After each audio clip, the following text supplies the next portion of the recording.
She found them in the bathroom, at her own mother's funeral, her husband, and her best friend of 15 years, 7 months pregnant, standing in the doorway, watching her entire life shatter like glass on tile. He wanted a divorce. Said she couldn't afford a lawyer, said she had nothing. What he didn't know, what nobody knew, her adoptive mother, the woman who clipped coupons and drove a 12-year-old car, had been hiding a secret for 32 years. A secret worth $1.3 trillion. They threw her away like garbage.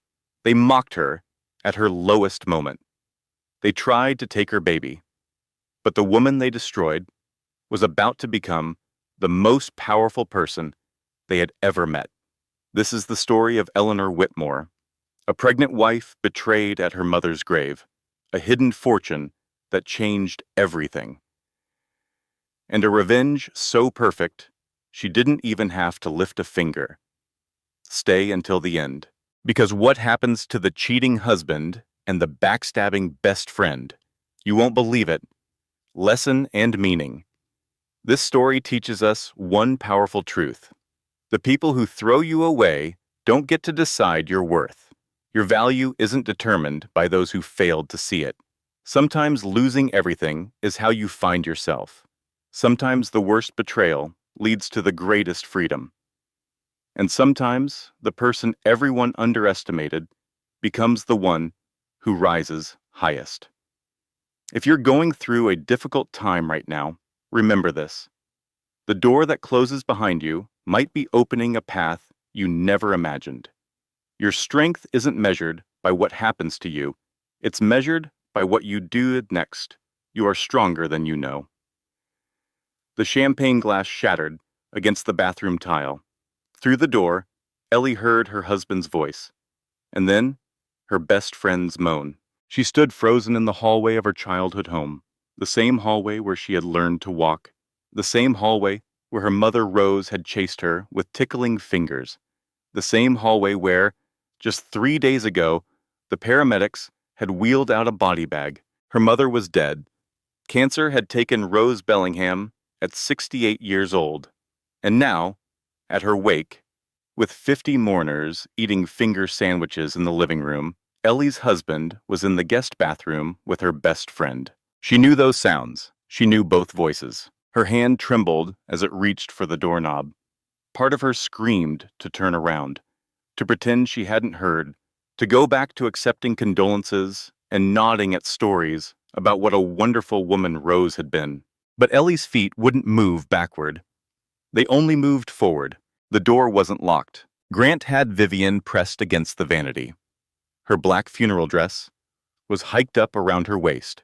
His wedding ring caught the light from the window, the same ring Ellie had placed on his finger 6 years ago. For 3 heartbeats, nobody moved. Then Ellie spoke. Her voice came out flat, emotionless, like she was reading a grocery list. My mother is dead. She's been dead for 3 days. Grant's face went white. He stumbled backward, fumbling with his belt. Vivian's perfectly applied makeup was smeared. Her lipstick was on Grant's collar. Ellie? Grant held up his hands like she was pointing a gun at him. Ellie, calm down. You're pregnant. Think about the baby. The baby. As if she could forget the baby. 7 months pregnant, and her belly stretched tight against her black maternity dress. The same belly that Grant had rubbed just last week, talking about names and nursery colors. Vivian started crying, perfect tears rolling down perfect cheeks. I'm so sorry, Ellie. Her voice was breathy, practiced. It just happened. We didn't mean for you to find out like this. Find out like this. Like there was a good way. Like there was a PowerPoint presentation scheduled for next Tuesday. Like there was a greeting card for this occasion. Something inside Ellie disconnected. She felt herself float up and away from her body. She watched from somewhere near the ceiling as the pregnant woman in the black dress turned and walked back down the hallway. She returned to the wake. She smiled at mourners. She accepted another casserole from Mrs. Henderson next door. She nodded when Grant's mother Lorraine said something about Rose being in a better place now. Her body operated on autopilot, while her mind split in two. The wait continued for another 3 hours. Ellie shook hands. She hugged distant relatives. She thanked people for coming. She did everything a grieving daughter was supposed to do. Grant and Vivian eventually emerged from the bathroom. Separately, of course. Vivian had fixed her makeup. Grant had buttoned his shirt correctly. They moved through the room like nothing had happened, like Ellie hadn't seen what she saw. At 8:30 that evening, the last mourner finally left. Ellie stood in the kitchen, washing dishes. The same kitchen where Rose had taught her to make apple pie at age 8. The same kitchen where Rose had held her when she cried about being different from the other kids at school. The same kitchen where Rose had said the words that shaped Ellie's entire life. Family isn't blood, sweetheart. Family is choice. Rose had chosen Ellie, adopted her as a newborn from a hospital in Columbus, given her a home, a name, a life. And now Rose was gone. Ellie scrubbed a casserole dish until her knuckles were raw. She heard Grant's footsteps behind her. She knew his walk, the confident stride of a man who believed the world owed him something. Ellie, his voice was gentle now, rehearsed. We need to talk about us. She kept scrubbing. The casserole dish was already clean, but she kept scrubbing anyway. I've been thinking about this for months, Grant continued. Vivian and I. It's not just physical.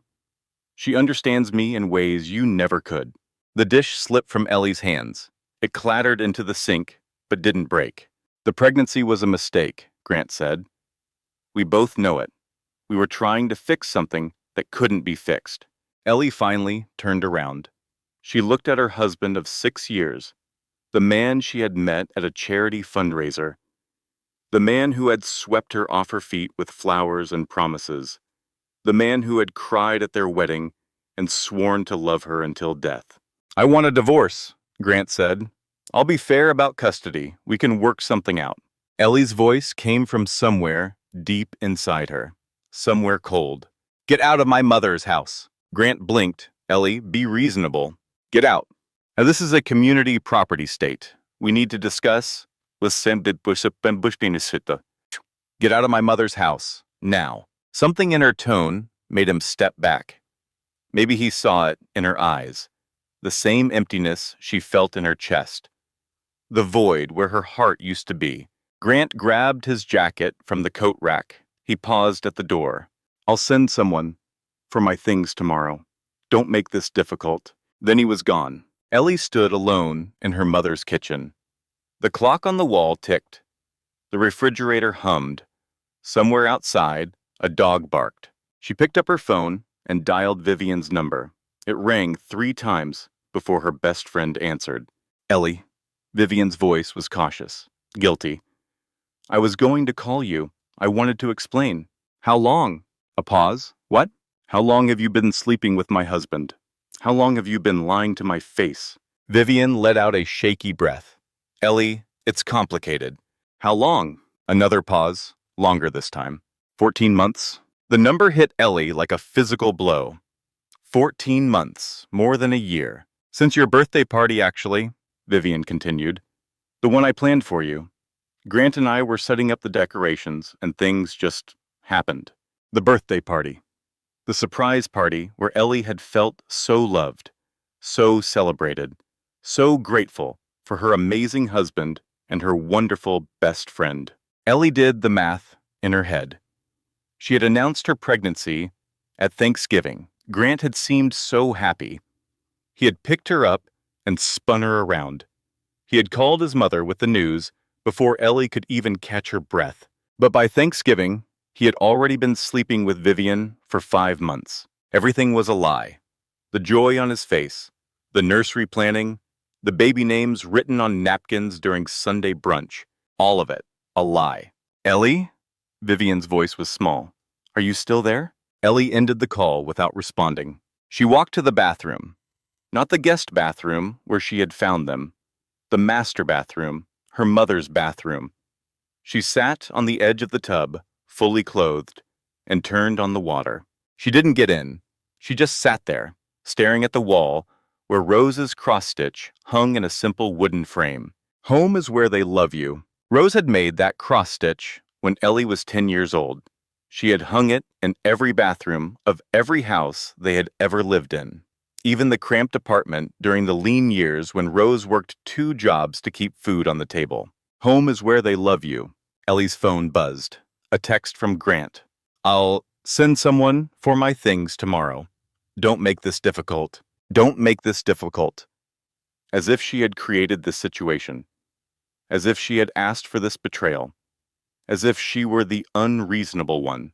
She sat on the edge of that tub until the water ran cold. Then she turned off the faucet and went to her childhood bedroom. She lay down on the bed where she had slept 1,000 nights.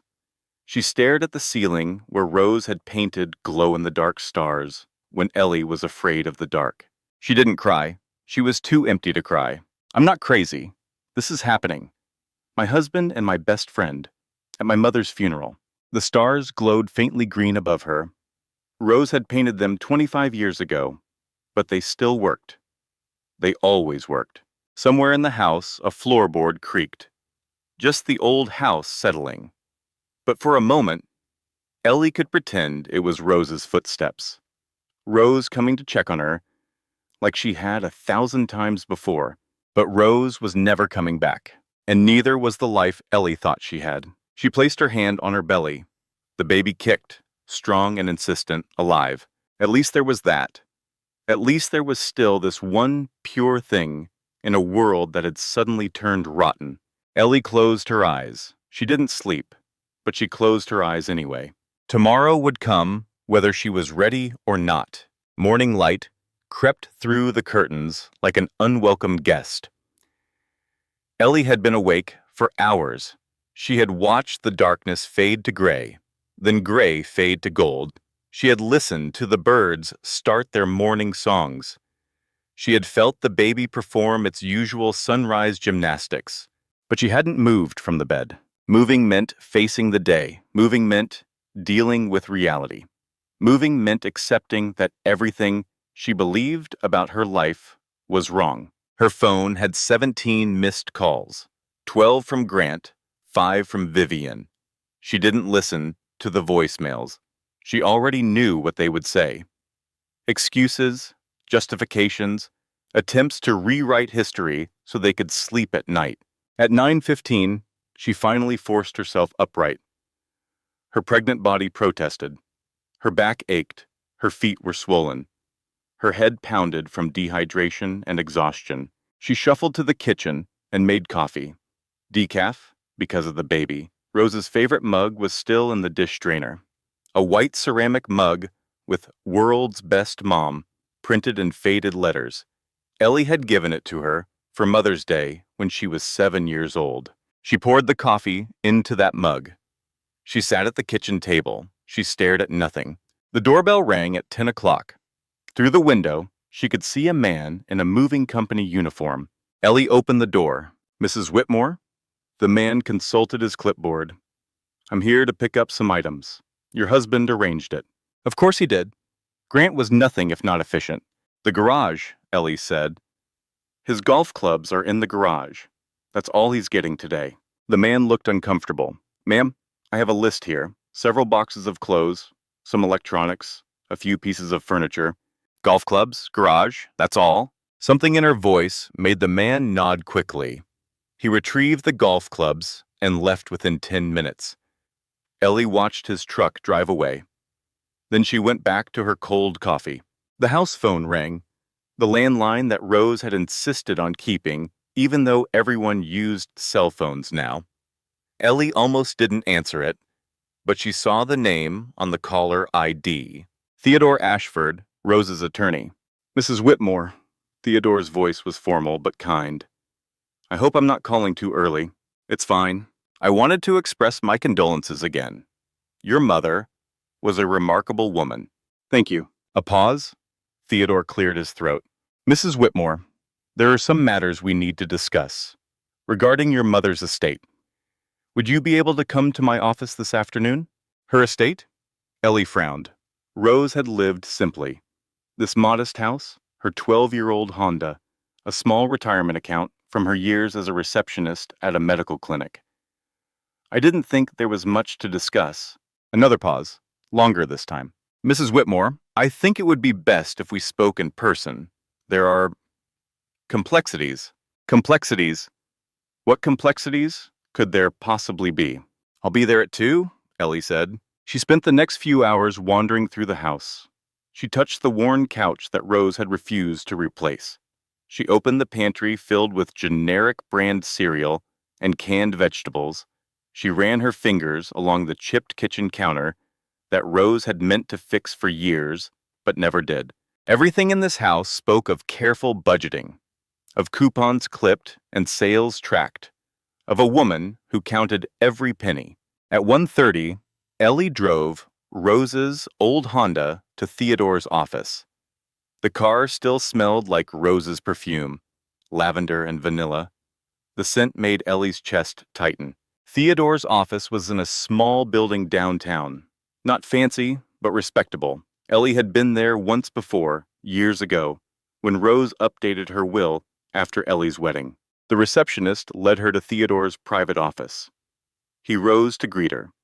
He was a tall man in his late 50s, with silver hair and kind eyes behind wire-rimmed glasses. Please sit down.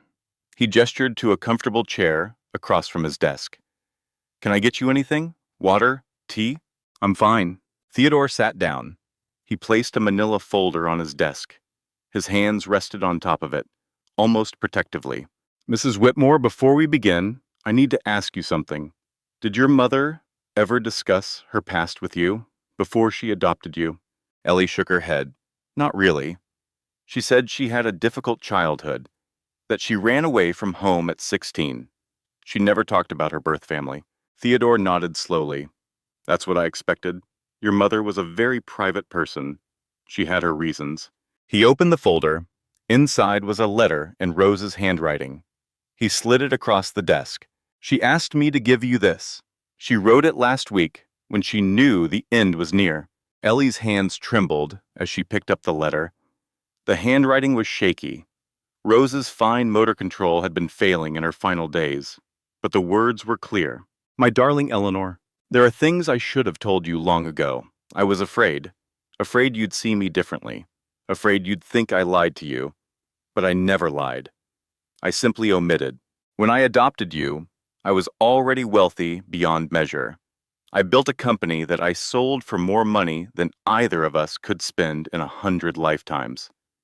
I've kept it hidden for 32 years because I wanted you to know you were loved for yourself, not for what I could give you. The full truth is with Theodore. Please don't be angry with an old woman who only wanted to be your mother. All my love, forever, Rose. Ellie read the letter 3 times. The words didn't make sense. Wealthy beyond measure, more money than they could spend in 100 lifetimes. This from a woman who had driven a 12-year-old car and clipped coupons until her hands couldn't hold scissors anymore. I don't understand, Ellie said. Theodore took a deep breath. Your mother, before she adopted you, built a pharmaceutical company from nothing. She was a brilliant chemist, self-taught. She developed a drug that revolutionized the treatment of certain blood disorders. She sold the company when she was 35 years old, but she retained patents and made strategic investments. Ellie stared at him. A pharmaceutical company? One of the most successful startups in Ohio history. She sold it to a major corporation and then spent the next 3 decades growing her fortune through anonymous investments. Real estate, technology, clean energy. She had holdings in companies you would recognize instantly. But she lived in a 3-bedroom house. She drove a Honda. She chose to live that way.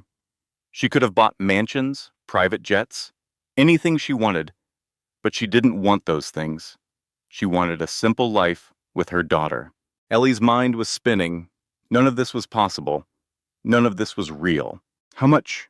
Her voice came out as a whisper. How much is the estate worth? Theodore met her eyes. His expression was serious.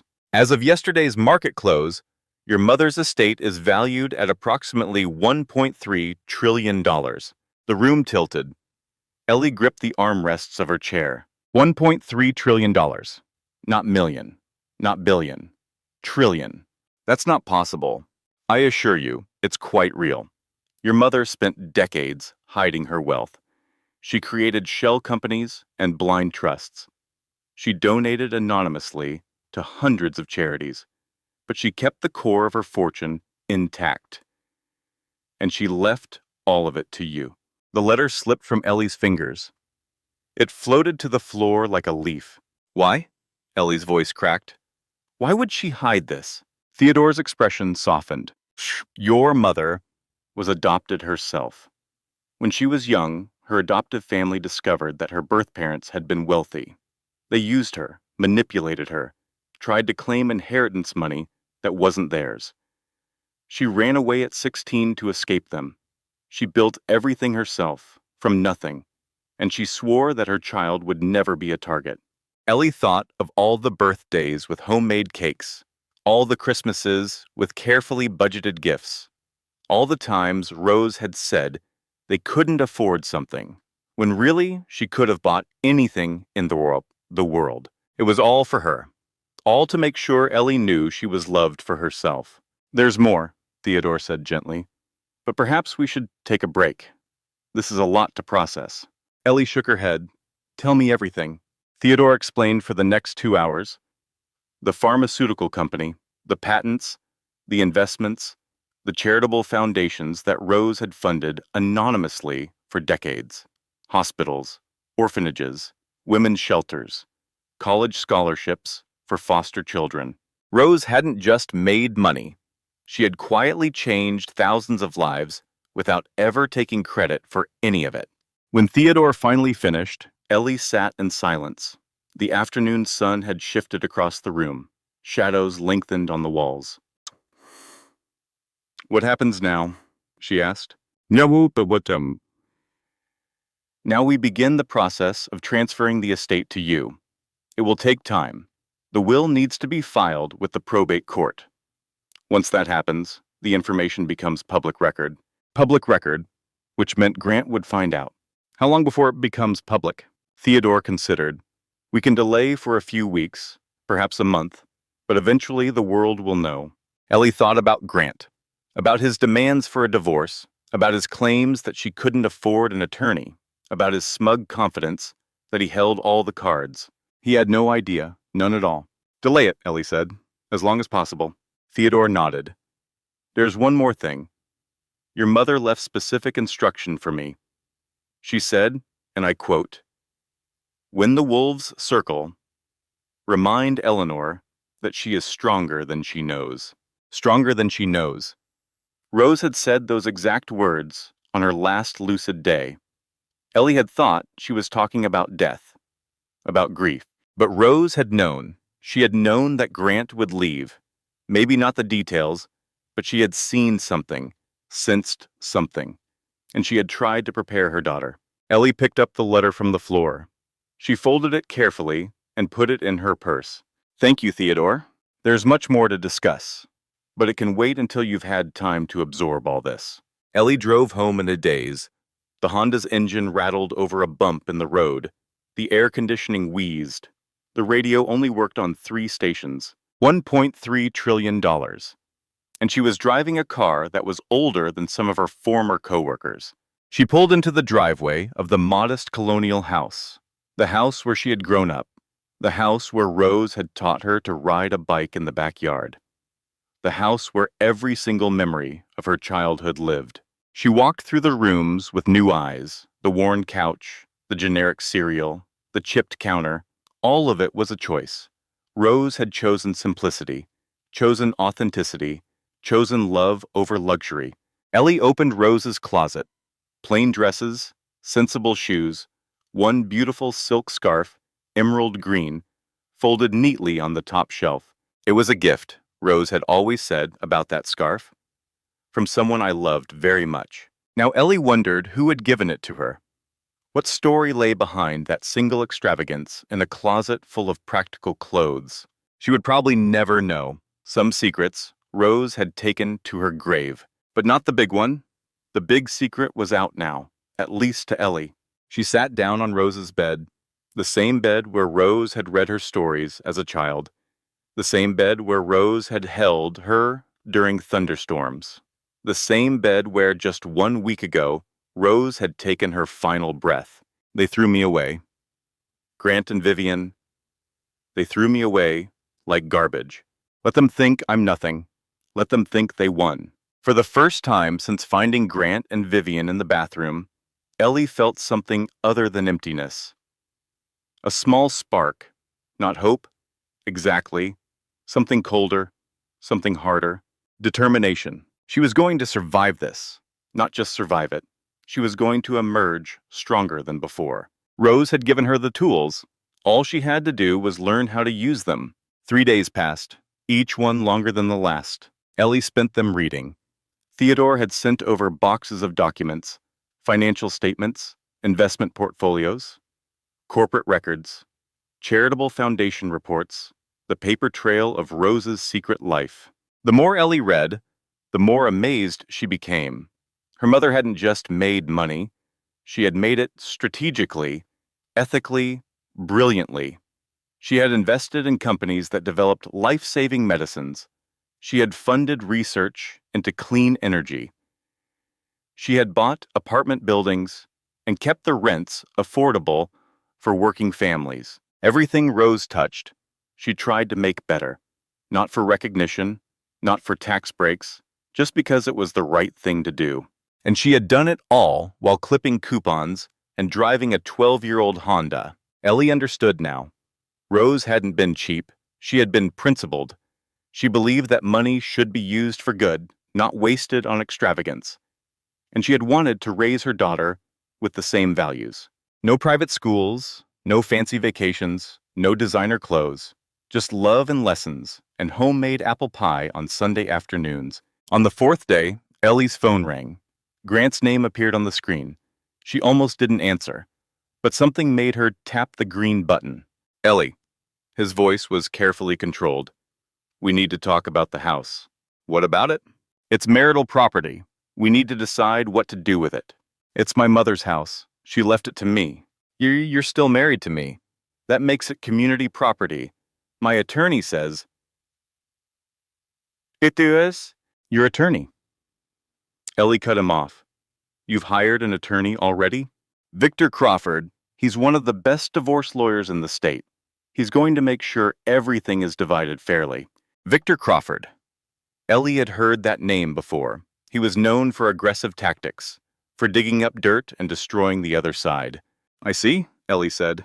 I'm trying to be reasonable here, Ellie. I don't want this to get ugly. But if you're going to be difficult, I'm not being difficult. I'm protecting what's mine. Grant laughed. It was not a kind sound. What's yours? Ellie, you don't even have a job. You were fired 3 months ago, remember? You have no income, no savings, no way to pay for an attorney.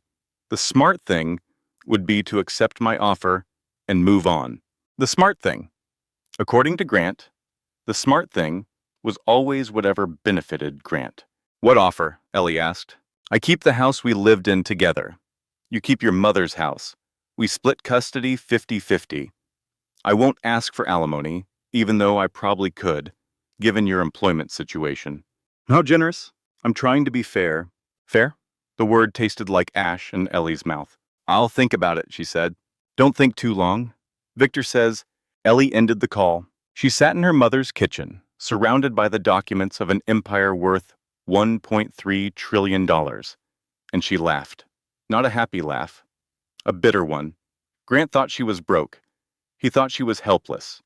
He thought he could bully her into submission. He had no idea who he was dealing with. She called Theodore. I need the best divorce attorney in Ohio, she said. Someone who can go toe-to-toe with Victor Crawford.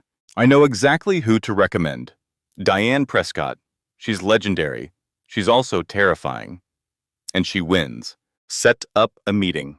That afternoon, Ellie did something she had been avoiding.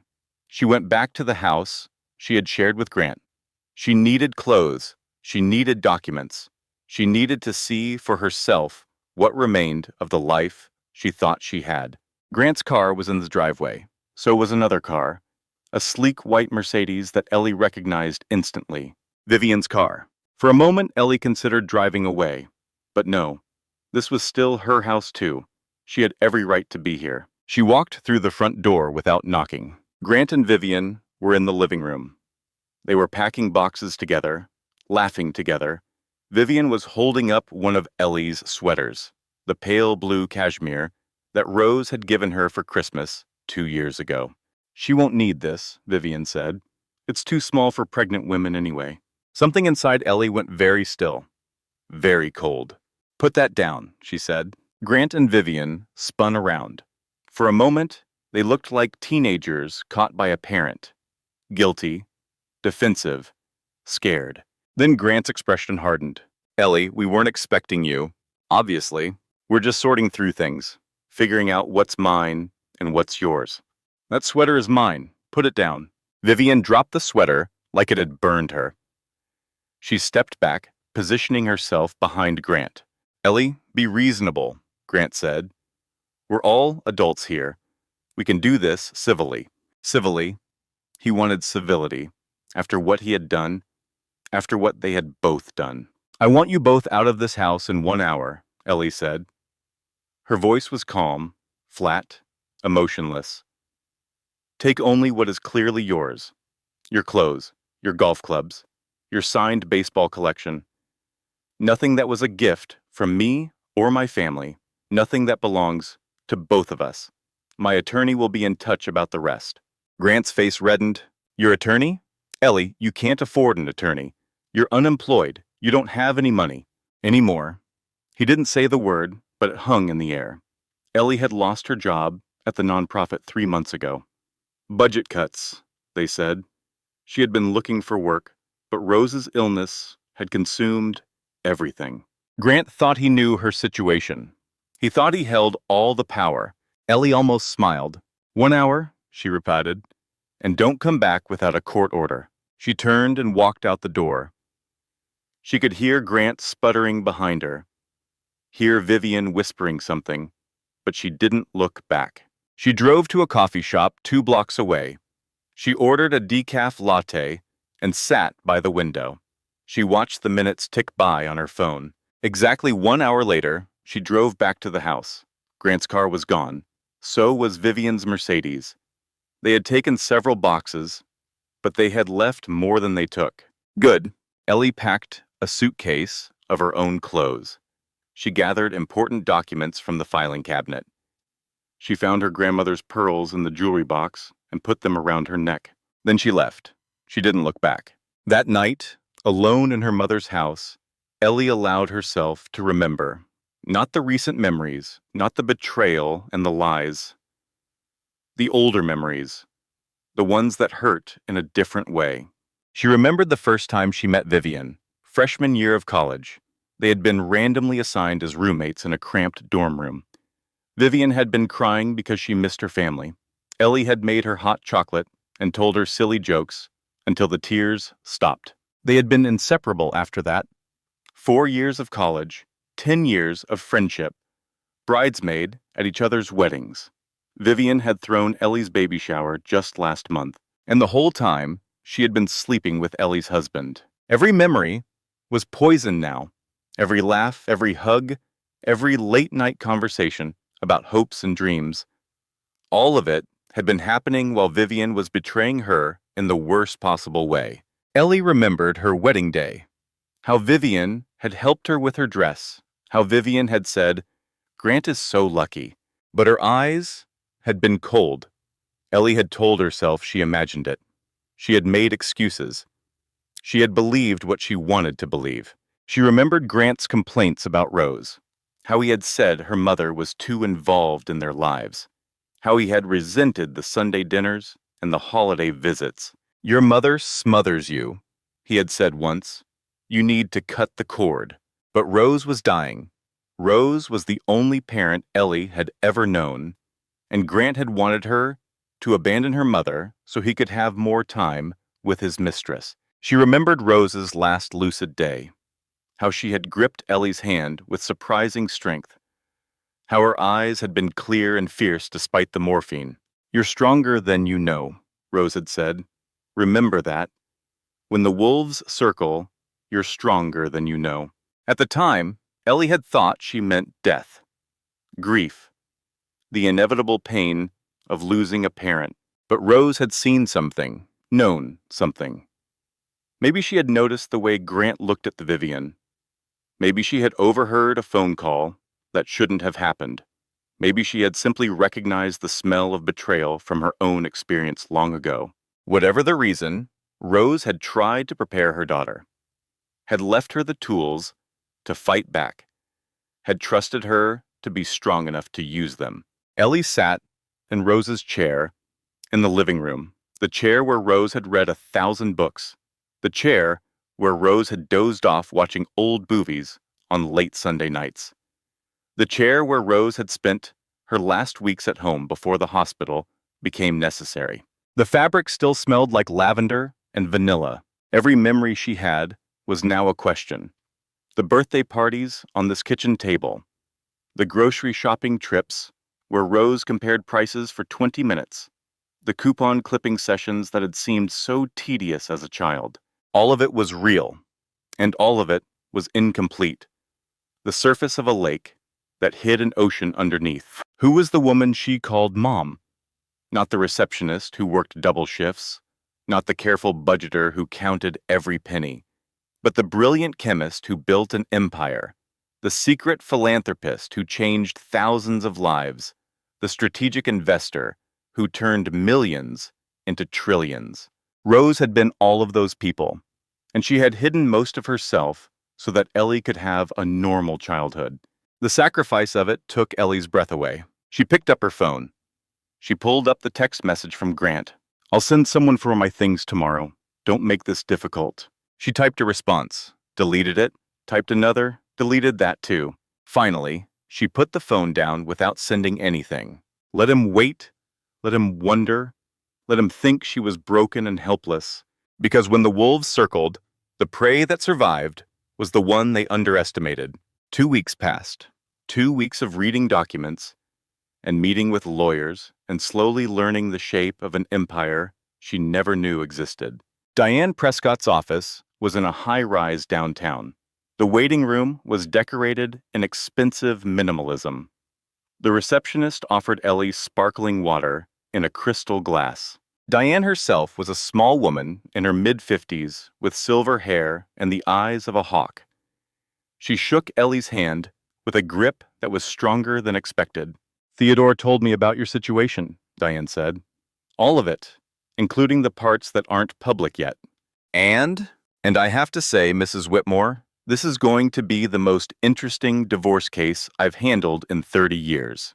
They sat in Diane's corner office. The view showed the city skyline. The desk was neat as a surgical table. Tell me everything, Diane said. From the beginning, Ellie talked for 2 hours. About Grant, about Vivian, about the funeral and the bathroom and the devastating betrayal, about Rose's secret fortune and the letter that changed everything. Diane listened without interrupting. She took notes on a yellow legal pad. When Ellie finally finished, Diane set down her pen. Your husband has made several mistakes already, Diane said. He's hired Victor Crawford. Victor is aggressive, but he's sloppy. He wins through intimidation, not preparation. He assumes his opponents will fold. Grant said, Victor was one of the best in the state. Victor is one of the most expensive in the state. That's not the same thing. Diane's smile was thin. I've beaten him 4 times. He's beaten me once, and that once was because my client lied to me about hidden assets. I won't lie to you. I know you won't. Theodore made that clear. Diane leaned forward. Here's what's going to happen. Grant is going to assume you're broke and helpless. He's going to file aggressive motions designed to intimidate you into settling quickly. He's going to claim you were an inadequate wife, an inadequate partner, whatever narrative makes him look like the victim. That's absurd. Of course it is. But it's also predictable. And predictable opponents are easy to defeat. Diane picked up a document from her desk. This is what Victor filed yesterday. It's a motion claiming that your mother's house is marital property because you did not own it independently before your marriage. He's also requesting that you pay Grant's attorney's fees, citing your voluntary unemployment. My mother was dying. I quit my job to take care of her. I know, and will present that evidence. But here's the interesting part. Diane slid another document across the desk. This is a declaration from Vivian Caldwell supporting Grant's motion. Ellie felt her stomach drop. What does it say? Vivian claims that you were emotionally unstable throughout your marriage, that you accused Grant of affairs multiple times without cause, that you were paranoid and controlling, that you neglected your husband to focus on your mother's approval. None of that is true. I know, but Vivian has known you for 15 years. She knows your insecurities, she knows your fears, and she's using them against you. Ellie read Vivian's declaration. It was 12 pages long. 12 pages of lies and half-truths and carefully twisted memories. Vivian had weaponized their friendship. Every vulnerable moment Ellie had shared was now evidence of instability. This is character assassination, Ellie said. Yes, it's also discoverable. Diane's hawk eyes gleamed. Everything Vivian claims in this declaration, we can investigate. Every date, every conversation, every supposed incident of paranoia. And when we prove she's lying under oath, she'll face consequences. Significant consequences. Perjury is a serious matter. Diane leaned back. Here's my strategy. We let Grant and Victor think they're winning. We don't reveal your mother's estate until the last possible moment. We document every lie, every exaggeration, every piece of manipulation. Then we present it all at once. A trap, an avalanche. They won't see it coming. Diane stood. In the meantime, I need you to continue living as if nothing has changed. Stay in your mother's house. Don't make any large purchases. Don't contact Grant or Vivian directly. Everything goes through me. Ellie nodded. She understood. The game was being played on multiple levels. And for the first time since finding Grant in that bathroom, she felt like she was on the winning side. That evening, her phone rang. Grant's mother, Lorraine. Ellie considered not answering, but Lorraine would just keep calling. Better to get it over with. Eleanor, dear. Lorraine's voice was silk over steel. I'm so glad I caught you. I know this must be a difficult time. What do you want, Lorraine? I wanted to talk to you, mother to mother. Well, mother to almost mother. A light laugh. I know Grant has behaved badly. Men are weak creatures sometimes, but we mustn't let emotions cloud our judgment. Ellie said nothing. Grant deserves to be happy, Lorraine continued. And frankly, dear, the two of you were never quite suited. Different backgrounds, different expectations. Perhaps this is best for everyone, even the baby. Even the baby? Children need stable homes, Eleanor. Your behavior lately has been concerning. The erratic decisions, the refusal to communicate. I worry about what kind of environment you would provide. There it was, the threat behind the sweetness. Lorraine was laying groundwork for a custody battle. Thank you for your concern, Ellie said. I'll keep it in mind. I hope you will, dear. I really do. Grant is willing to be generous, but if you force this into court, well, a sigh. Courts can be so unpredictable, and lawyers do love to dig up dirt. Ellie ended the call without responding. She sat in the gathering darkness of her mother's living room. The threats were piling up. Grant, Victor, Vivian, Lorraine, all of them circling, all of them assuming she was weak. They had no idea what was coming. The next morning, Ellie received a call from Theodore. There's something you should know, he said, about Grant's law firm. What about it? They've been trying to trace your mother's assets for years. They represent clients who lost patent disputes against Rose's old pharmaceutical company. They've always suspected the Bellingham estate was larger than it appeared. Ellie felt cold. Are you saying Grant's firm has been investigating my mother? And not Grant personally, but the firm, yes. When the will is filed publicly, they'll know everything. And they'll realize that their employee married the heir to an estate they've been hunting for a decade. That can't be a coincidence. No, Theodore agreed. It probably isn't. Ellie's mind raced. Had Grant known about Rose's money? Had he married Ellie, hoping to gain access to a hidden fortune? Was their entire relationship based on a suspicion that never panned out? I need to think, she said. Take your time. But remember, the will filing can only be delayed so long. We have perhaps 3 more weeks before it becomes public. 3 weeks. 3 weeks to prepare. 3 weeks to build her case. 3 weeks before the world learned who Rose Bellingham really was, and who her daughter was about to become. The days grew shorter. September faded into October.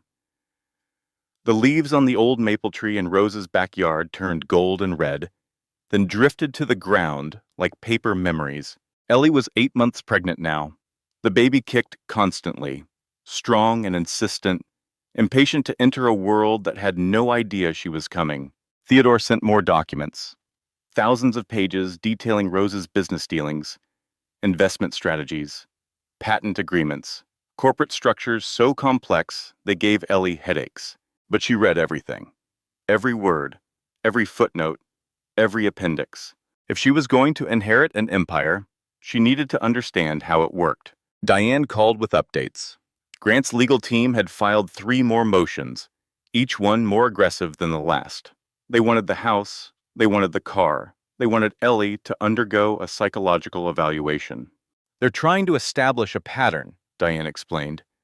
If they can convince a judge that you're mentally unstable, they have grounds for full custody, based on Vivian's lies, based on what they claim is testimony from your closest friend. That's why we need witnesses who can counter her narrative. Most of my friends are Grant's friends too, or Vivian's. There must be someone, a coworker, a neighbor, anyone who can speak to your character. Ellie thought. Most of her relationships had been filtered through Grant or Vivian. The toxic friendship had been so consuming that she had neglected other connections. But there was one person, Charlotte Henderson. They had worked together at the nonprofit before Ellie was laid off. Charlie, as everyone called her, had always been honest, sometimes painfully so. I might know someone, Ellie said. She called Charlie that afternoon. Ellie Whitmore.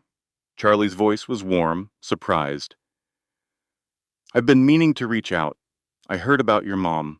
I'm so sorry. Thank you. And I heard about Grant and Vivian. Charlie's tone hardened.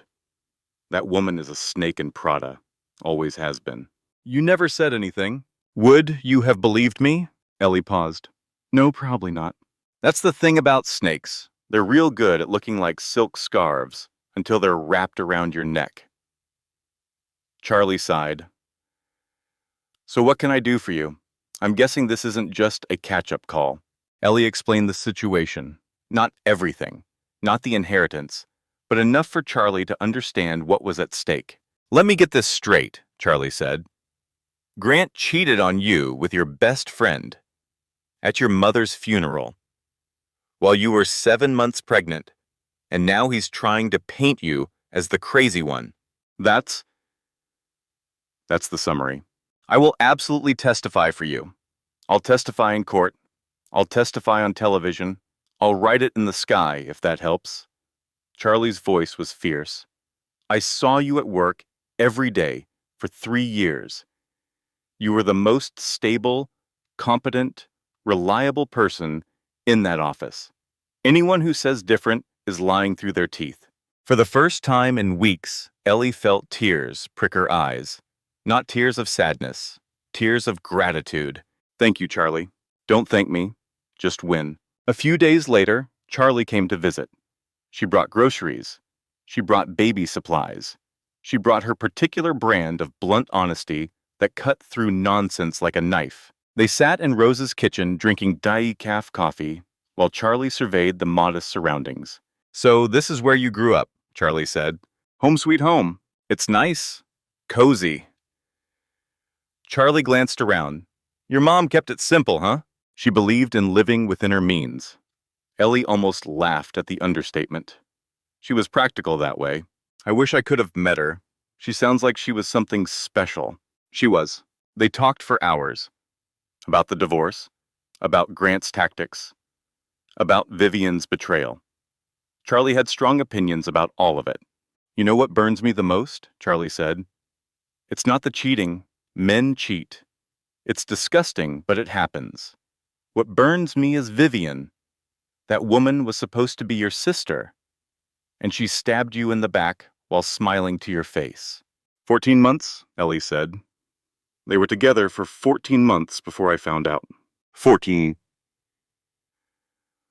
months of lies, 14 months of pretending.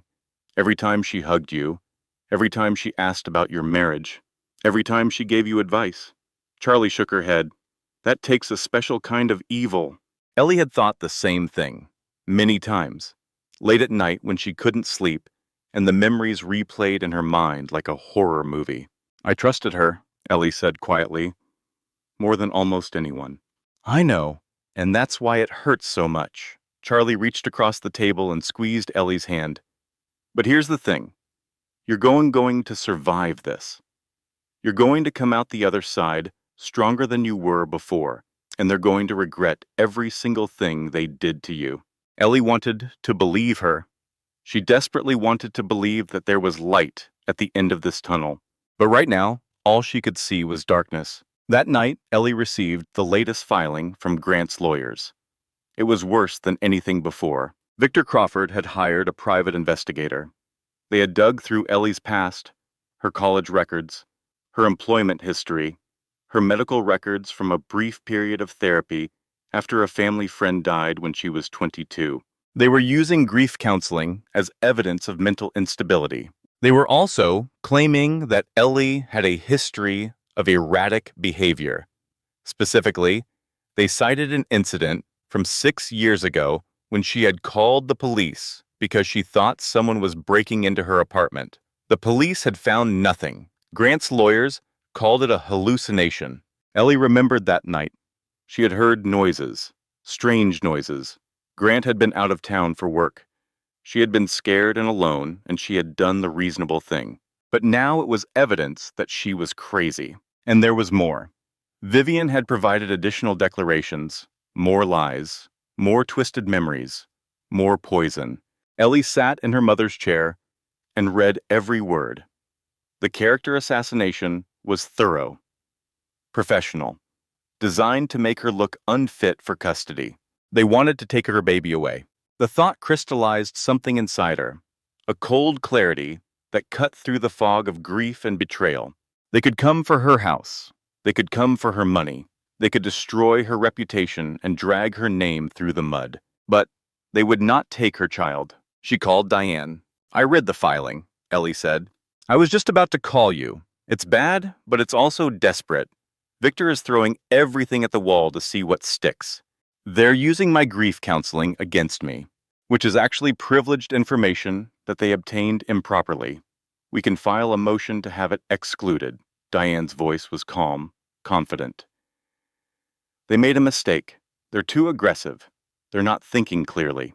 Because they think I have nothing to fight with. Exactly. And when we reveal what you actually have, their entire case falls apart. A pause. Ellie, I need to ask you something, and I need you to answer honestly. Go ahead. Is there anything in your past that could be used against you? Anything at all? Because if there is, I need to know now so we can prepare. Ellie thought, really thought, about every mistake she had ever made, every embarrassing moment, every secret she had kept. No, she said finally. I've lived a boring life, Diane. The most exciting thing I ever did was marry Grant, and we both know how that turned out. Diane laughed, a real laugh. The first Ellie had heard from her. Good. Then we proceed as planned. Let them build their case on lies and illegally obtained evidence. When the truth comes out, they won't know what hit them. After the call, Ellie sat alone in the darkening house, 8 months pregnant. Everyone she trusted gone or dead. The whole world against her. She talked to the baby. I don't know how to do this. She whispered.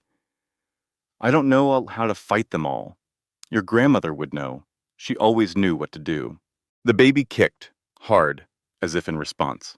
And then, despite everything, Ellie cried. Really cried. The kind of crying that comes from the deepest part of the soul. The kind that empties you out and leaves nothing behind.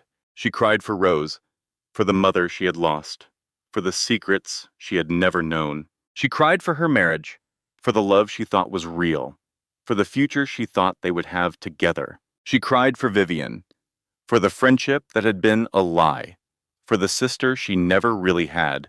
She cried for herself, for the woman she used to be, for the innocence she would never get back. And when the tears finally stopped, she was empty, hollow, a shell of a person sitting alone in a dark house. But shells could be filled with new things. Emptiness could become space for something stronger. 3 o'clock in the morning, the darkest hour of the night, Ellie went to the kitchen.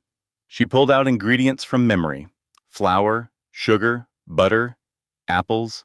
She made her mother's apple pie, the one Rose had taught her when she was 8 years old. The same recipe Rose had made every Sunday for as long as Ellie could remember. Core the apples, roll the dough, crimp the edges, just like Rose had shown her 1,000 times. The smell filled the kitchen: cinnamon and sugar and warm fruit, the smell of home, the smell of love, the smell of everything Rose had ever given her. For one moment, in the darkness of that kitchen, Rose was there. Ellie could almost feel her presence, almost hear her voice. "You're stronger than you know." The timer dinged. The pie was done. Ellie pulled it from the oven and set it on the counter to cool. She didn't eat any. She didn't need to. The act of making it was enough. Morning came. Ellie woke with swollen eyes and a decision. She called Theodore. "I want to learn everything," she said. "The companies, the investments, the foundations, everything my mother built. Teach me how it works." Theodore paused. "That's quite an undertaking. We're talking about one of the most complex financial structures in the country." "Then we better get started." For the next 2 weeks, Ellie became a student again. Theodore sent tutors, financial advisors, business consultants, each one bound by strict confidentiality agreements, each one sworn to secrecy about the identity of their pupil.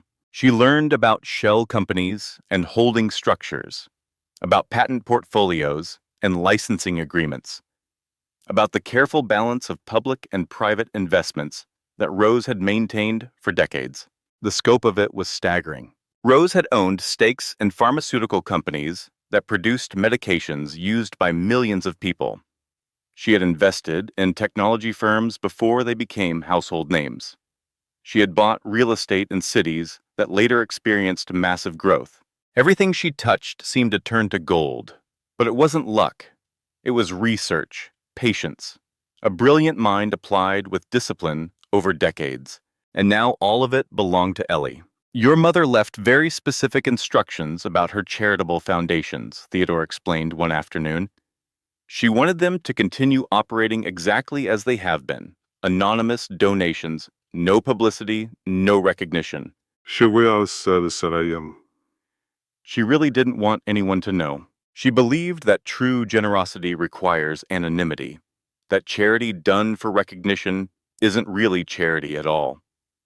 Theodore smiled. She was a remarkable woman. "I'm starting to understand just how remarkable." Among the documents was a handwritten note from Rose.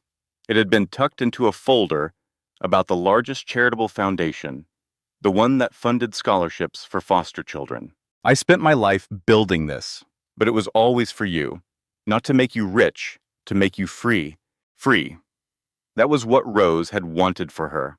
Not wealth for its own sake, but the freedom that wealth could provide. The freedom to choose her own path. The freedom to walk away from anyone who mistreated her. The freedom to never be dependent on a man like Grant. Ellie read that note 100 times. Each time, she understood it a little better. Charlie visited every few days. She had appointed herself Ellie's unofficial support system. "I saw Vivian's Instagram," Charlie reported one afternoon. She and Grant went to some fancy restaurant, posted pictures of themselves, looking all in love and happy. "I don't want to know." "You're right. You don't. I just wanted to tell you that the comments section is savage. People are not fooled by their little performance. People know, rumors spread. You know how social circles work. Half the city knows he cheated on his pregnant wife with her best friend at her mother's funeral. Charlie grinned. He's not winning the popularity contest. I'll tell you that. It was a small comfort, but Ellie would take any comfort she could get. How are you holding up? Charlie asked. And I mean really, not the answer you give everyone else. Ellie considered the question. I'm tired, she said finally. I'm scared, I'm angry. But I'm also determined. Does that make sense? It makes perfect sense. Charlie nodded. You're finding your spine? Some people never do. They just let life knock them down and stay down. But you're getting up. I don't have a choice. I have a baby to think about. You always have a choice. You could have crumbled. You could have accepted Grant's settlement and walked away. But you didn't. Charlie's eyes were serious. That's strength, Ellie. Real strength. The kind that comes from inside. Ellie touched her belly. The baby was active today, moving constantly. I'm naming her Rose, Ellie said. Charlie smiled. After your mom? She's the strongest person I ever knew. I want my daughter to carry some of that with her. Rose Whitmore. Charlie tested the name. I like it. It sounds like someone who doesn't take crap from anyone. That's exactly what I'm hoping for. 2 days later, something unexpected happened. Ellie received a letter. Not an email. A physical letter, handwritten on expensive stationery. The return address was a name she didn't recognize. Bennett Holloway. The letter was brief. Dear Mrs. Whitmore, you don't know me, but I knew your mother well. There are things you should know about her business interests. Things that may affect your current situation. I would like to meet with you. If you're willing, I believe I can help. Respectfully, Bennett Holloway. Ellie showed the letter to Theodore. Bennett Holloway, Theodore said slowly. I know that name. He was your mother's business partner in the early days. They parted ways about 20 years ago. Why did they part ways? Your mother never told me the details. She just said that Bennett had made a mistake and she couldn't continue working with him. Should I meet with him? Theodore considered. Your mother trusted him once, and if he knows something about her business that could help you, it might be worth hearing what he has to say. Ellie agreed. She sent a reply suggesting they meet at a coffee shop downtown. A public place. Neutral ground. Bennett Holloway turned out to be a man in his early 40s, with gray, streaked hair and tired eyes. He was well-dressed, but not flashy. He ordered black coffee and waited for Ellie to sit down before speaking. Thank you for meeting me, he said. I wasn't sure you would. I'm curious about what you have to say. Bennett nodded. Fair enough. I'll be direct. He took a breath. Your mother saved my life, and then I betrayed her trust. Ellie said nothing. She waited. 20 years ago, I was an alcoholic, a gambler. I was about to lose everything. Your mother found out. Instead of cutting me loose, she paid my debts. She sent me to treatment. She gave me a second chance. That sounds like her. It was her. Exactly her. Bennett's eyes were wet. And how did I repay her? I almost sold information about her identity to a reporter for gambling debts that piled up again after I relapsed. She found out before it happened. She stopped it. What did she do? She paid the debts again. She made sure the reporter lost interest, and then she never spoke to me again. Bennett's voice cracked. I've spent the last 20 years trying to earn that second chance she gave me. I never got the opportunity to apologize. She died before I could tell her how sorry I was. Ellie absorbed this. It fit with what she knew of Rose, the quiet generosity, the willingness to help even those who had hurt her, the combination of strength and compassion that defined everything she did. Why are you telling me this now? Because I know things that could help you, things about your mother's business, things about the people who have been hunting her fortune for years. Ellie's attention sharpened. What people? Grant's law firm, Crawford and Associates. They've had investigators trying to trace your mother's assets for over a decade.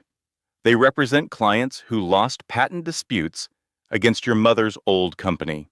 Theodore told me about that. Did Theodore tell you that Grant was assigned to the Bellingham case 3 years before you met him? The coffee shop suddenly felt very cold. No, Ellie said slowly. He didn't tell me that. Grant wasn't assigned to your mother's case specifically, but he worked on related matters. He knew there was a mystery fortune connected to the Bellingham name. Bennett leaned forward. I can't prove that he targeted you deliberately, but the timing is suspicious. Ellie's mind raced.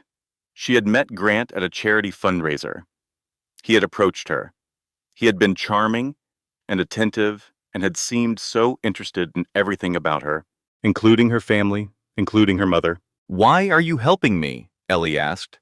Because I owe your mother a debt I can never repay, and because helping you is the only way I can try. Bennett met her eyes.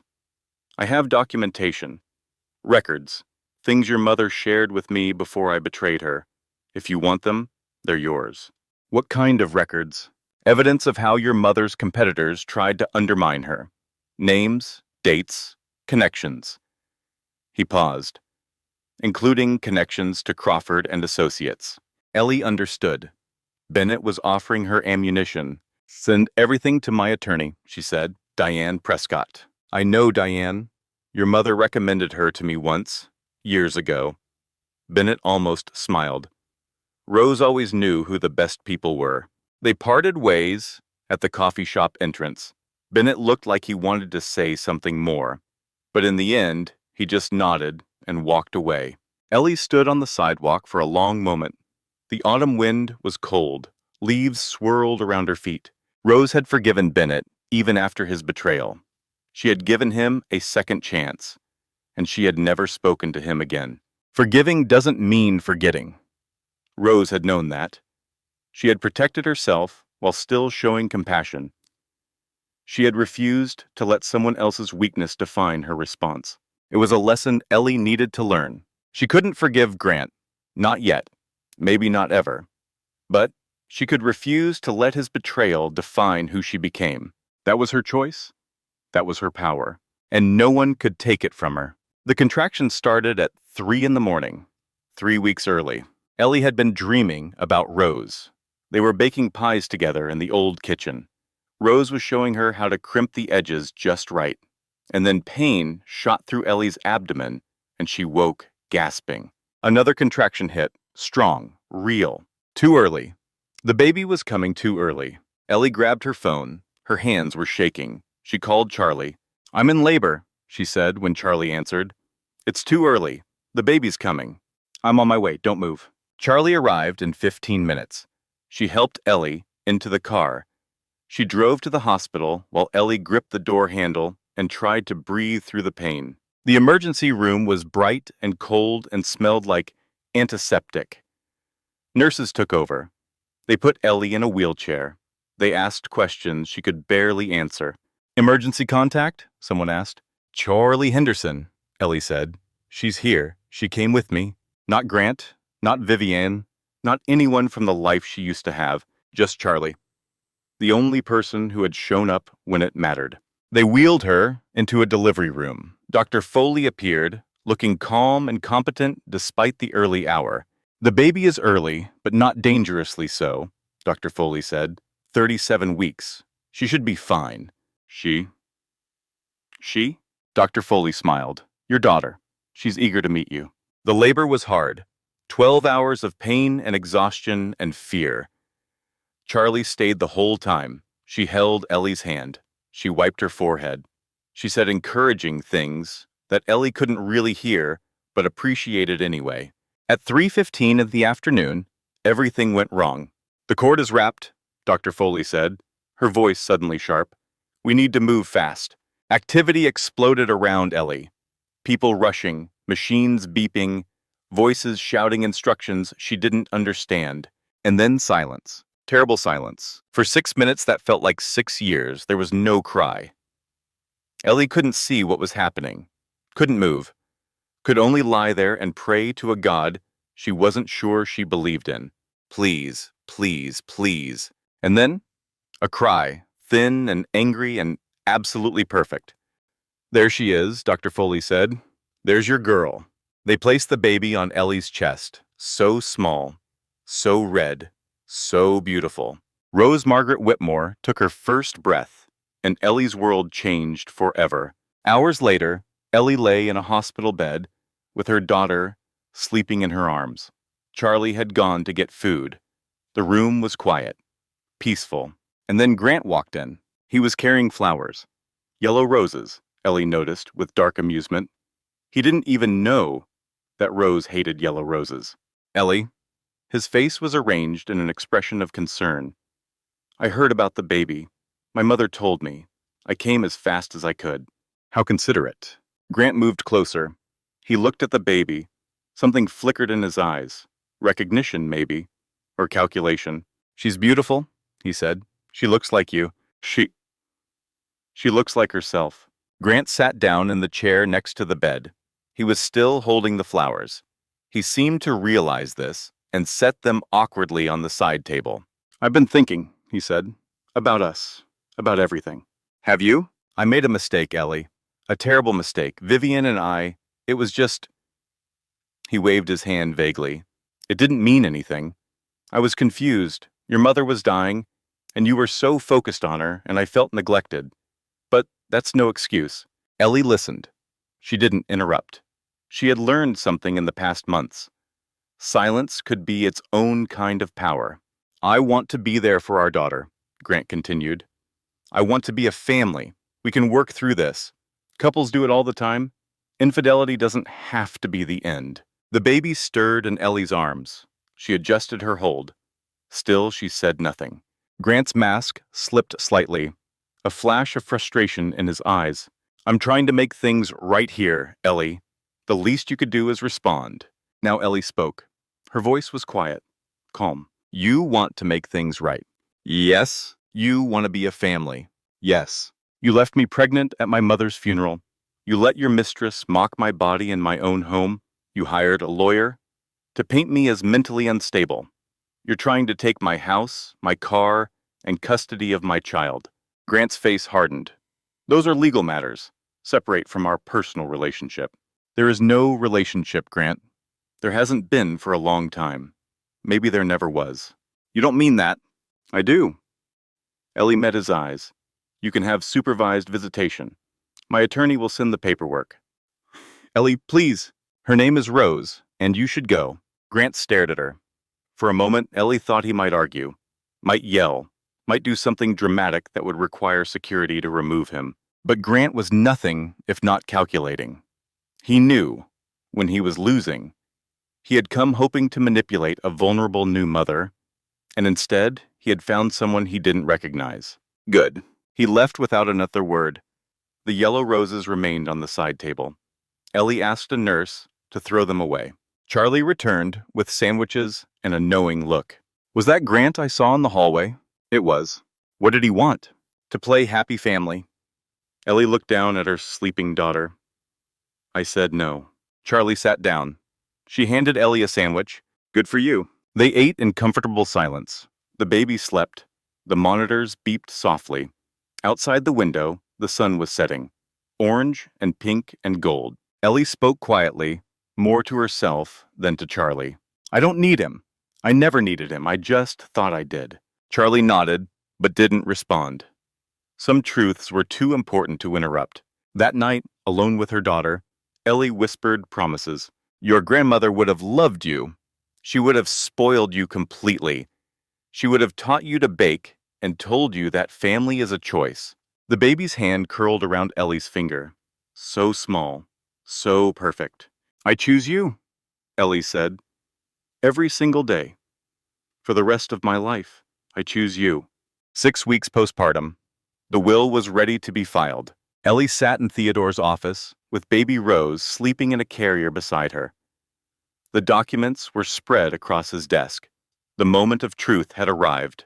Once this becomes public record, everything changes, Theodore said. The media will find out. Grant will find out. The world will know who Rose Bellingham really was. I understand. Are you ready? Ellie thought about the past months. The betrayal. The grief. The fear.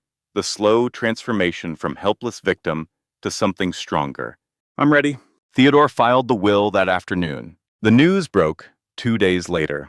Slowly at first, a financial blogger noticed the filing, then a journalist at the local paper. Then someone at a national outlet picked it up. By the end of the week, Rose Bellingham was everywhere. Trillionaire. Philanthropist's secret life revealed. Mystery woman behind medical breakthroughs was simple Ohio grandmother. The most private fortune in America. How one woman hid $1 trillion. The stories focused on Rose, her brilliant mind, her anonymous generosity, her deliberate choice to live simply despite having more money than most countries. But they also mentioned Ellie, the daughter, the heir, the pregnant woman whose husband had left her for her best friend. That part of the story spread even faster. Cheating husband discovers wife he dumped is heir to $1 trillion fortune. Best friend betrayal backfires. The woman they threw away is now the richest person in Ohio. From funeral affair to fortune. The divorce that will cost him everything. Ellie's phone exploded. Journalists, talk shows, book agents, movie producers. Everyone wanted a piece of her story. She ignored them all. Grant called 17 times in one day. She didn't answer. Vivian called too. Once, she left a voicemail that Ellie deleted without listening to. Diane called with actual useful information. Victor Crawford has dropped Grant as a client, she said. Conflict of interest. His firm suddenly discovered their opposing counsel in multiple matters involving your mother's holding companies. The companies I now control. Exactly. Diane's voice held satisfaction. Grant is scrambling to find new representation. No one good wants to touch his case. The publicity is too toxic. What does that mean for the divorce? It means we have all the leverage. Grant's entire case was based on you being broke and helpless. Now the world knows you're neither. Ellie allowed herself a small smile. The first real smile in months. The evidence Bennett had provided was damning. Grant's firm had been investigating Rose for years. Grant himself had worked on related cases. The timeline suggested that their entire relationship might have been a hunting expedition. I can't prove he targeted me deliberately, Diane said, but I can prove his firm had financial interest in discovering your mother's assets. And I can prove he hid that conflict of interest throughout your marriage. Is that enough?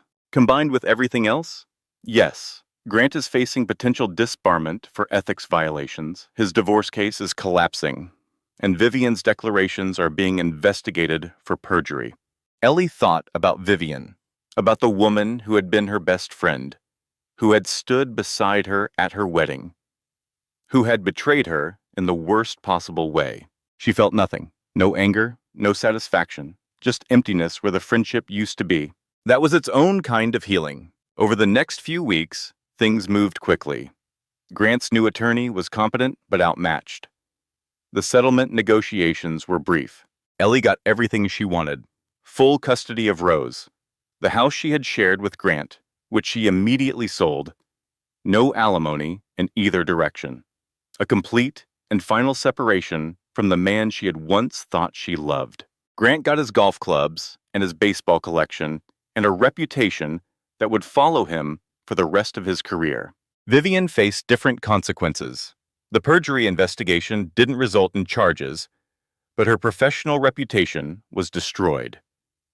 Interior design clients don't want decorators known for lying under oath about their closest friends. The last Ellie heard, Vivian had left town, started over somewhere else with someone new. Grant wasn't invited. They had turned on each other. Of course they had. People who betray together eventually betray each other. Ellie read the news reports with detachment. These people had nearly destroyed her life. They had almost taken her child. They had made her question her own sanity. And now they were strangers. Distant figures in a story that no longer had anything to do with her. She finally understood something Rose had always said. The opposite of love isn't hate. It's indifference. When you truly heal, they become strangers. Grant and Vivian were strangers now. They couldn't hurt strangers. 1 year later, Ellie stood in front of a building that hadn't existed 12 months ago. 3 stories of glass and brick and purpose. A sign above the entrance read, "The Rosemary Bellingham Center for Women in Crisis." It was everything Ellie had dreamed of. A shelter for women escaping domestic violence, a job training facility to help them rebuild their lives, a legal aid clinic for those fighting custody battles and divorce proceedings, a child care center so mothers could work without worrying about their children. All free, all funded by the fortune Rose had spent a lifetime building. Today was the grand opening. Hundreds of people had gathered, journalists, politicians, community leaders, and in the front row, Charlie Henderson, holding 1-year-old Rose while Ellie prepared to speak. The microphone felt strange in her hand. A year ago, she could barely speak to anyone. Now she was about to address a crowd.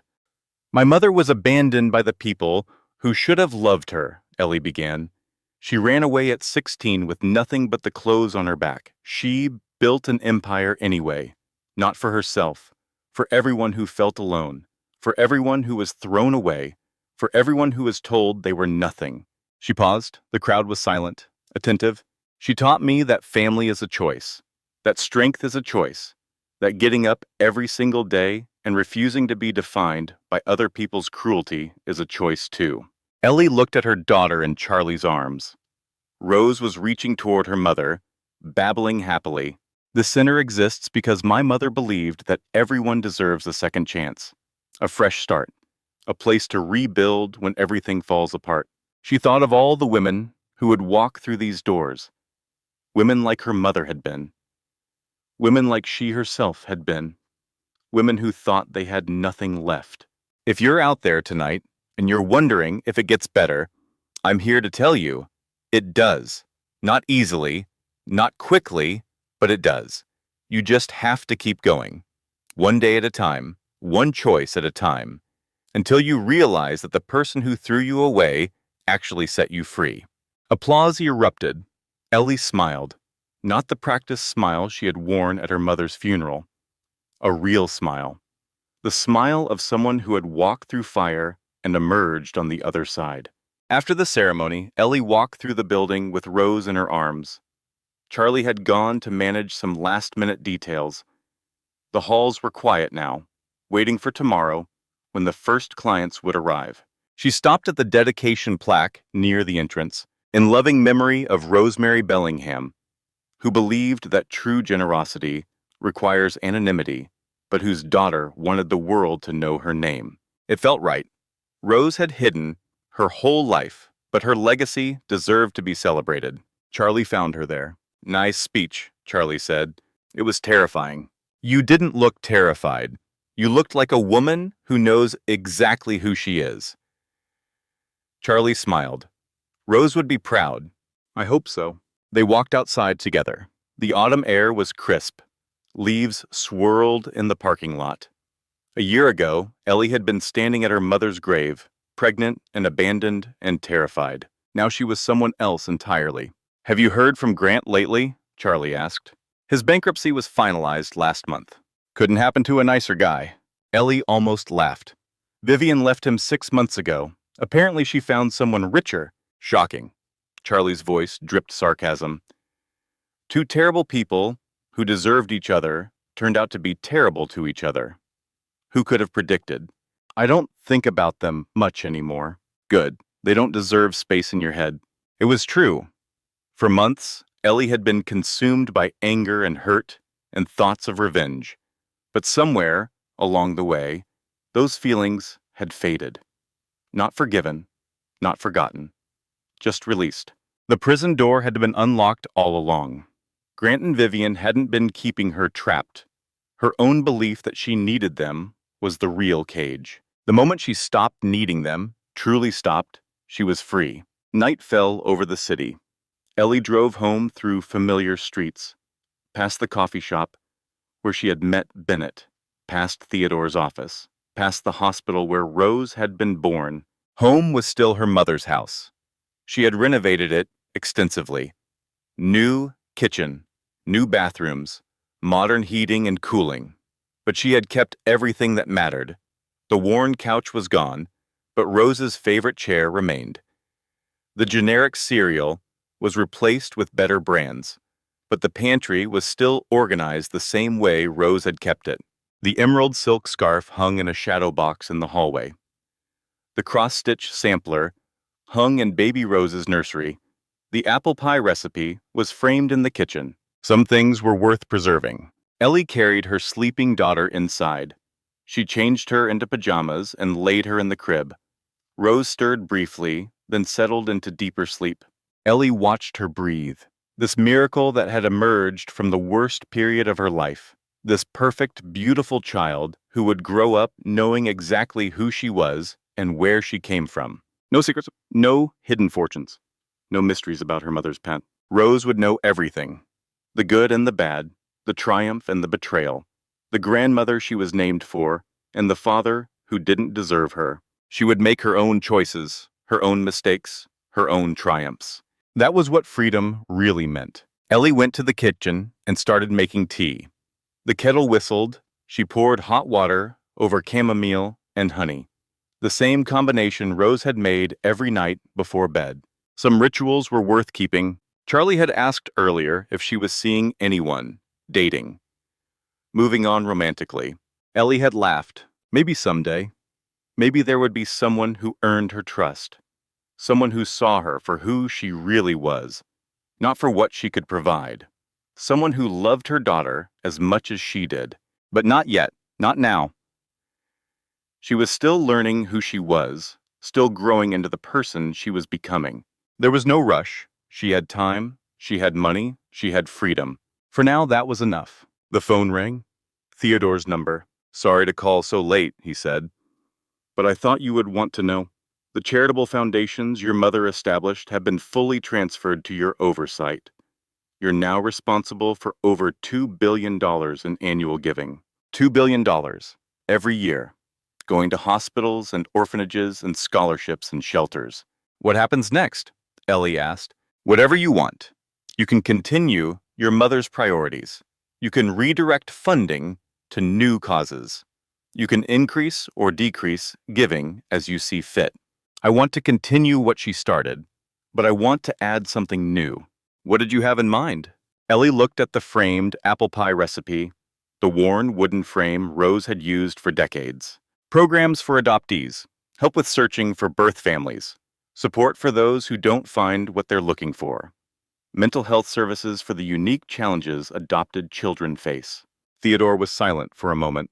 "Your mother would have loved that." "I know." After the call, Ellie sat in Rose's chair. The house was quiet. The tea was warm. The clock on the wall ticked softly. She thought about the past year, the funeral, the bathroom, the letter, the lawyer meetings, the labor, the revelation, the transformation. She thought about Grant, who had thrown her away and lost everything. Vivian, who had betrayed her and ended up alone. Lorraine, who had sided against her and now had limited contact with her only grandchild. She thought about Rose, the brilliant, secretive, generous woman who had hidden $1 trillion so her daughter could grow up loved for herself. She thought about baby Rose, sleeping peacefully in the nursery, the future stretching out ahead of her like an open road. She thought about herself, the person she had been, the person she had become. "I'm not starting over. I'm finally starting." That was the truth.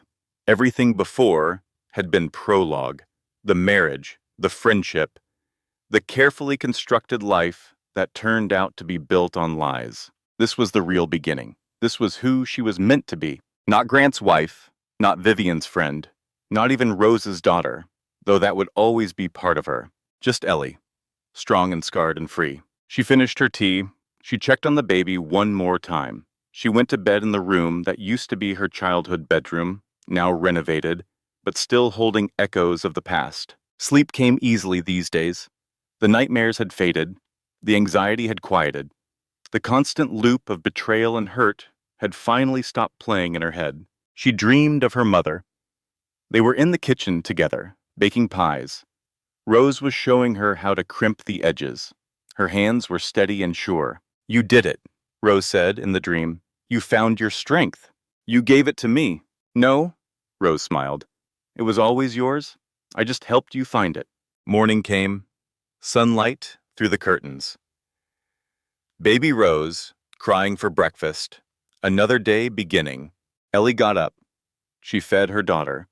She made coffee in Rose's favorite mug. She looked at the calendar and saw a full day ahead. Meetings, decisions, opportunities. She was ready. The wind chimes on the porch sang in the morning breeze. Rose had loved those wind chimes. She had hung them the day she moved into this house 33 years ago. They were still singing, still beautiful, still here. Just like her legacy, just like her love. Ellie stepped onto the porch with her coffee. The autumn sun was golden. The neighborhood was waking up. Somewhere, a dog barked. Somewhere else, children laughed on their way to school. She looked at the wind chimes, silver tubes catching the light, dancing in the wind. "I hope I made you proud, Mom," she whispered. The wind chimes sang their answer. And Eleanor Whitmore, heir to a fortune she never expected, mother to a daughter she loved with her whole heart, survivor of a betrayal that should have destroyed her, smiled. Because she already knew the answer. She had always known. If this story touched your heart or reminded you of your own journey, let me know in the comments. I read every single one. Did Eleanor make the right choice? Would you have done the same thing? Share your thoughts below. And if you haven't already, that subscribe button is right there. Join our family of strong women who support each other through every storm. Hit the like button if you believe that the best revenge is living well. Share this story with someone who needs to hear it today. New stories drop every week. Stories about strength, stories about justice, stories about women who refuse to stay broken. See you in the next one. Closing statement. This content was carefully researched, developed, and manually edited by our team to bring meaningful lessons and valuable insights to our audience. Every story we share is crafted with purpose, designed to inspire, comfort, and empower women everywhere. Thank you for being part of our community.